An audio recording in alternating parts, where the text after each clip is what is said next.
K മുരളീധരൻ്റെ സ്വയം ബോധ്യമില്ലായ്മയിൽ നിന്നും സാംസ്കാരിക നിലയിൽ നിന്നും സാമൂഹ്യ വീക്ഷണത്തിൽ നിന്നും ഒക്കെ മുരളീധരൻ നടത്തിയ പരാമർശമായിട്ടാണ് അതിനെ ഞാൻ കാണുന്നത്. ആ നിലയിൽ നമുക്കാർക്കും മറുപടി പറയുക സാധ്യമല്ല. നമുക്ക് ഏവർക്കും അറിയാവുന്നതുപോലെ കേരളത്തിൻ്റെ തെരഞ്ഞെടുപ്പ് തോൽവിയുടെ ചരിത്രത്തിൽ ചരിത്രം സൃഷ്ടിച്ച വ്യക്തി ആണ് കെ മുരളീധരൻ. ഇപ്പോൾ മന്ത്രിയായി കഴിഞ്ഞ് ഉപതെരഞ്ഞെടുപ്പിലൂടെ ജനവിധി തേടിയപ്പോൾ തോറ്റ വ്യക്തി ആര് എന്ന ചോദ്യത്തിന് ഉത്തരം കെ മുരളീധരനാണ് എന്നുള്ളത് നമുക്കറിയാം. പക്ഷെ അത് നമ്മൾ പറയുന്നില്ലല്ലോ. നേമം മുതൽ അങ്ങ് വയനാട് വരെ, തിരുവനന്തപുരം ജില്ല കടന്ന് പല ജില്ലകളിലൂടെ കടന്ന് തൃശ്ശൂർ, കോഴിക്കോട്, അങ്ങനെ വയനാട്, എല്ലാ ജില്ലകളിലും പോയി മത്സരിച്ച് പലതവണ തോറ്റ വ്യക്തി ആരാണെന്നുള്ള ചോദ്യത്തിനും ഉത്തരം കെ മുരളീധരൻ എന്നുള്ളതാണ്. പക്ഷെ നമ്മളത് പറയുന്നില്ലല്ലോ.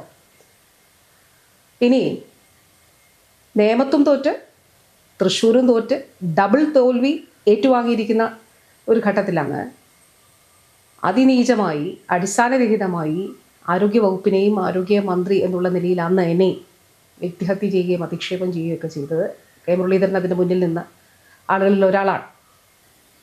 അപ്പോൾ ഒരു കാര്യമേ അതിൽ പറയാനുള്ളൂ.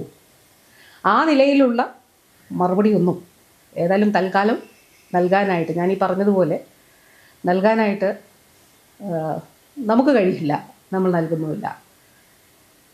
ഒരു കാര്യം മാത്രമേ ഉള്ളൂ,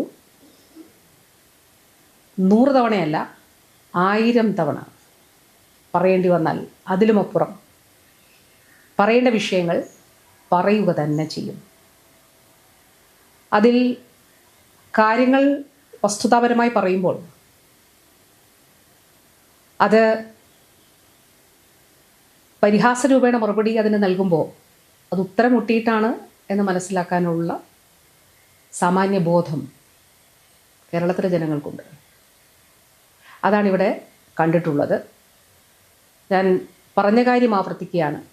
വളരെ പ്രധാനപ്പെട്ട, അതീവ വെല്ലുവിളി നിറഞ്ഞൊരു വിഷയം, ഒരു ഘട്ടമാണ്. ഷിഗല്ല കേസുകൾ, സംസ്ഥാനത്തെ ഷിഗല്ല കേസുകളുടെ എണ്ണത്തിൽ വലിയ വർധനവ് ഉണ്ടാകും. ഷിഗല്ല മൂലം മരണമുണ്ടാകുന്നു.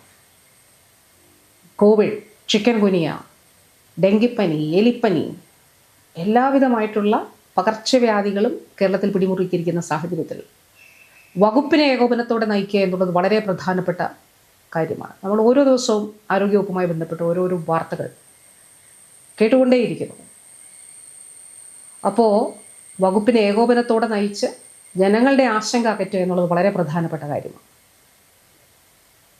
ഈ 30 ദിവസത്തിനുള്ളിൽ ഇന്നലെ 87 പേർ, ഇന്നിപ്പോൾ 90 പേർക്കടുത്ത് മരണപ്പെട്ടിരിക്കുന്നു എന്നുള്ള ആശങ്കാജനകമായിട്ടുള്ള ഒരു സാഹചര്യത്തിൽ കാര്യങ്ങളെ നിസ്സാരവൽക്കരിക്കാതെ വളരെ ഗൗരവത്തോടെ അതിനെ സമീപിക്കുകയും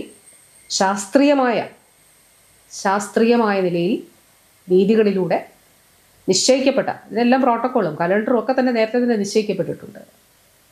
അപ്പോൾ അതിനനുസരിച്ചിട്ടുള്ള പ്രവർത്തനങ്ങൾ നടത്തി മുന്നോട്ട് പോവുകയും ചെയ്യണം എന്നുള്ളത് തന്നെയാണ്. അതൊന്നല്ല, വേണ്ടി വന്നാൽ 100 തവണ 1000 തവണ അതിനപ്പുറം പറയുകയും ചെയ്യും.